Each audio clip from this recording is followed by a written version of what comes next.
할렐루야. 오늘은 11월 4일 토요일 아침 묵상 시간입니다. 오늘 우리에게 주신 하나님의 말씀은 욥기 1장 21절의 말씀입니다. 제가 봉독해 드리도록 하겠습니다. 이르되 내가 모태에서 알몸으로 나왔사온즉 또한 알몸이 그리로 돌아가올지라. 주신 이도 여호와시요 거두신 이도 여호와시오니 여호와의 이름이 찬송을 받으실지니이다 하고. 아멘. 우리가 신앙생활을 하다 보면 한 번쯤 겪게 되는 불편한 문제가 있습니다.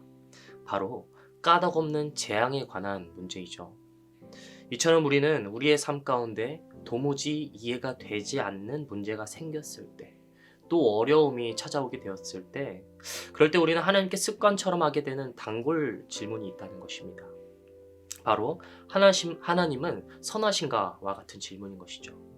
하나님이 선하신다면 어떻게 나한테 이럴 수 있는가? 하나님이 전지전능하시다면 왜 이런 문제를 나에게서 해결해 주시지 않는가? 라는 질문을 우리는 스스로에게 던지게 된다는 것입니다. 그러나 우리가 이 질문을 가만히 살펴본다면 사실 그 질문의 기반이 되는 것은 바로 인과관계 때문이라는 사실을 우리는 알게 됩니다. 즉, 인과관계라는 것은 인간 스스로의 가치관에서 파생된 기준인데, 우리는 이 기준을 가지고 때때로 하나님을 생각하고 또 이해하려는 태도를 가지게 된다는 것이죠. 그렇기 때문에 발생하는 문제가 무엇일까요?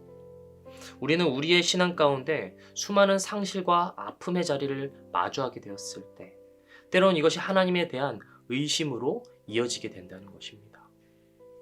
그렇기 때문에 우리가 오늘 말씀을 통해서 먼저 한 가지 알아야 할 것이 있습니다.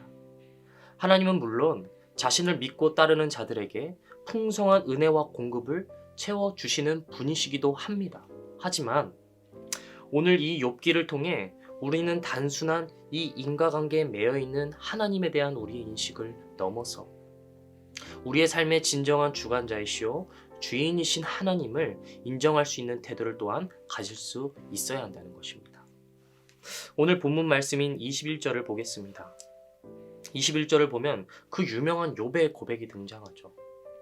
주신 이도 여호와시오 거두신 이도 여호와시오니 여호와의 이름이 찬송을 받으실지니이다. 우리는 이렇게 보면 오늘 이러한 욥의 믿음이 참 대단한 것처럼 보여집니다.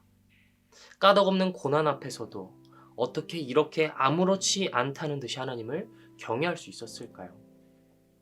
그런데 사실 그 앞부분을 보면 욥은 아무렇지 않았던 것이 아니었습니다.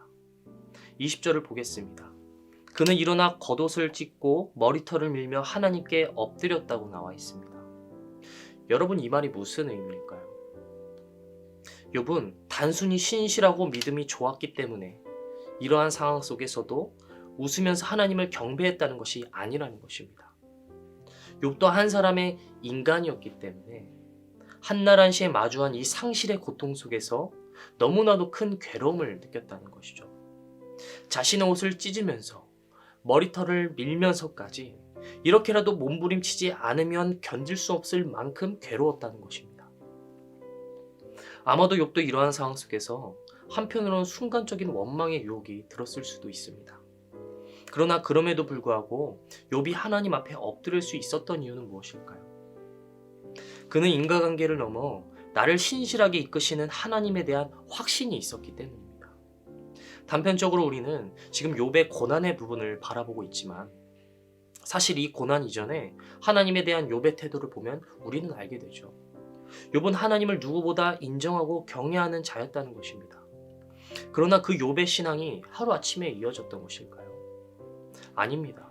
아마도 그의 신앙의 여정 가운데 욥 또한 수많은 의심과 상실의 자리를 경험했겠지만 그럴 때마다 그 순간 속에서도 나를 인도하시는 하나님, 변함없이 나를 신실하게 이끄시는 하나님에 대한 체험이 있었기 때문에 그 체험이 욥의 신앙과 믿음을 더욱더 굳건하게 만들고 오늘에야 비로소 고난 앞에서 하나님을 찬양할 수 있는 욥을 만들어내게 되었다는 것이죠. 우리도 우리의 신앙을 보면 항상 믿음과 의심이 함께 가게 될 때가 얼마나 많은지 모르겠습니다. 그렇기 때문에 말씀을 따라 말씀에 의지하여 사는 것이 얼마나 또 어렵고 힘든 길인지 세상 사람들이 말하지 않아도 우리도 스스로 너무나도 잘 압니다. 그러나 그럼에도 불구하고 우리가 오늘도 이 길을 묵묵히 나아갈 수 있는 것은 무엇입니까? 단순한 인과관계 때문일까요? 아니요. 저는 절대 그렇게 생각하지 않습니다.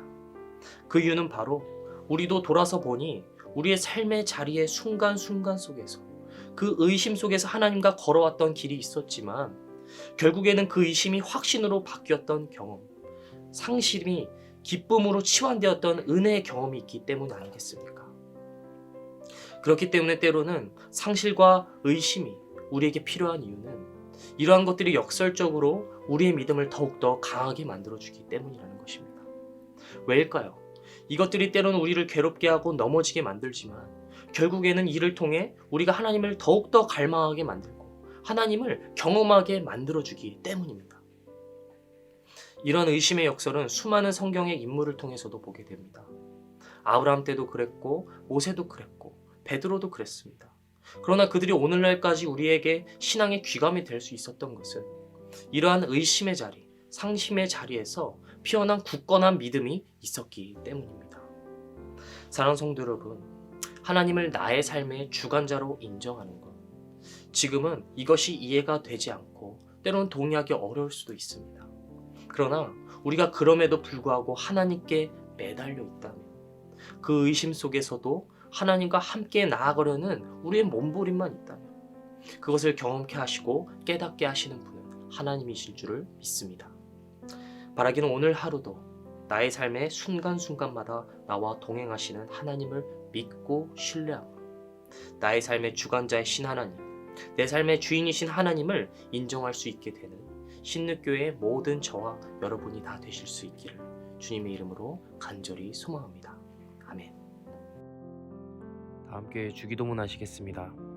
하늘에 계신 우리 아버지여, 이름이 거룩히 여김을 받으시오며 나라가 임하시오며 뜻이 하늘에서 이루어진 것 같이 땅에서도 이루어지이다. 오늘 우리에게 일용할 양식을 주시옵고 우리가 우리에게 죄진 자를 사하여 준 것 같이 우리의 죄를 사하여 주시옵고 우리를 시험에 들게 하지 마시옵고 다만 악에서 구하시옵소서. 나라와 권세와 영광이 아버지께 영원히 있사옵나이다. 아멘.